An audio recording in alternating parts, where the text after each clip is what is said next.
I believe it started, first of all, about in the 1920s in the USA. The Depression and everything going on, it was something for women to do. It escalated a bit in the 30s. By the 70s, I believe it was reasonably big. Late 90s, kind of early noughties, there was a big explosion again. Some people described it as being a bit WWF or WWE. It got a bit kind of staged. Some people tend to think that it's fake, but it's really not. Like, we train 3 to 4 times a week. We don't have any fake moves. We can't elbow. We have a rule set that we follow, so none of it's fake.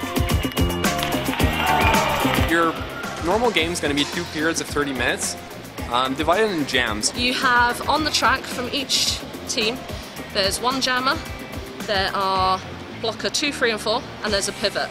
Blockers are basically just there to help their jammer go through and to prevent the other jammer from going through, the opponent jammer.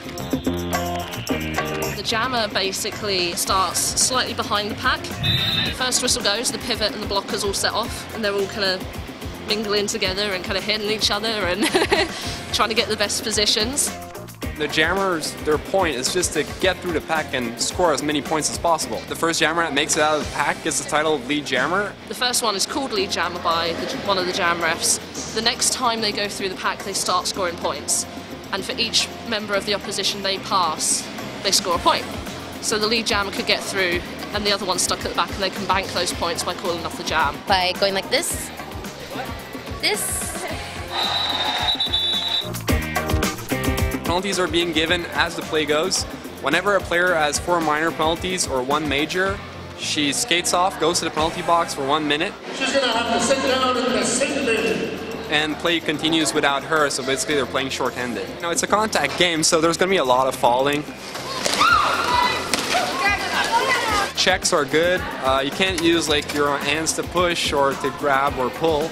You can't hit below the mid-thigh, you can't hit above the shoulders, you can't hit in the back also. You'll get a few little things, a twisted ankle, you know, somebody will get their fingers skated over. We have had a number of different concussions and some other interesting injuries. It's a very new sport, and it's just growing every time, and the popularity is growing. You could have seen the crowds that were at the championships, for example. It was a completely sold out bout.